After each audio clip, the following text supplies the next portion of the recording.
Mon ami, tu aimes manger du polo kholé shtérémé? Eh bien, je vais t'apprendre à en faire aujourd'hui. Comme toujours, la préparation commence par les oignons. Toujours faire des oignons, les faire revenir dans l'huile. Comme viande, on peut utiliser du bœuf, on peut utiliser du veau, filet de veau par exemple. On peut utiliser de l'agneau, de l'épaule d'agneau ou du gigot d'agneau. Il faut juste couper la viande en petites tailles. On peut même utiliser du poulet. C'est vraiment, ça cuit plus vite. On peut même utiliser du poulet. On coupe ça en dés de taille, je dirais 1 cm, 1 cm et demi de côté. L'important, c'est qu'on n'ait pas besoin de couteau pour couper la viande quand on mange. Il faut que ce soit des petits morceaux de viande qu'on peut manger sans couteau.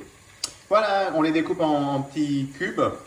Et puis, on va rajouter ça aux oignons. Voilà, ça commence à sentir très bon. Je vais rajouter la viande maintenant. Alors voilà, j'ai mis la viande avec les oignons. Je fais revenir.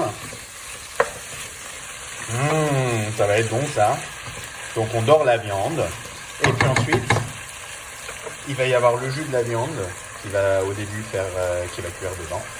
Et puis ensuite, je rajouterai de l'eau avec du sel, un bouillon, tout ça. Mais pour l'instant, on laisse cuire un petit peu, on couvre. Voilà, alors la viande est saisie, je rajoute l'eau, je couvre la viande, ça va cuire assez longtemps. Donc, je mets l'eau et ensuite je vais rajouter les assaisonnements.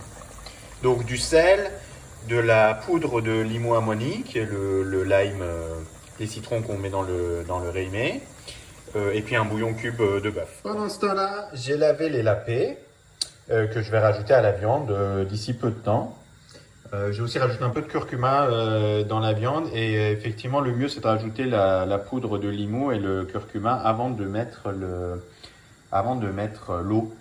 Comme ça la viande elle s'imprègne un peu plus. Mais j'ai oublié donc. Voilà, une fois que l'eau rebout un petit peu, je rajoute les lapés.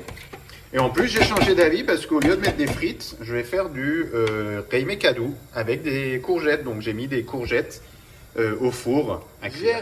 J'ai rajouté les lapés et je rajoute aussi les limous, les petits citrons. C'est délicieux ça. Hein? On met ça dedans et je vous montre au four.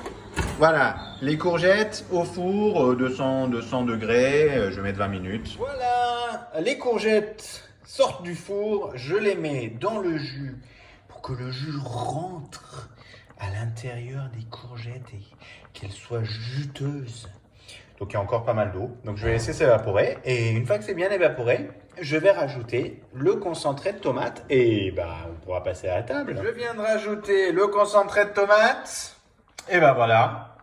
Le réimé, je le laisse encore cuire avec le concentré pendant quelques minutes. Le riz, il est en train de bien cuire. Donc il va être super avec un super bon tahdig. Et bon appétit! Bon, je veux rajouter qu'en fait, on peut faire ça avec des courgettes, on peut faire ça avec des aubergines, on peut faire ça avec des frites, on peut faire ça avec rien du tout. On fait ce qu'on veut, on est chez nous!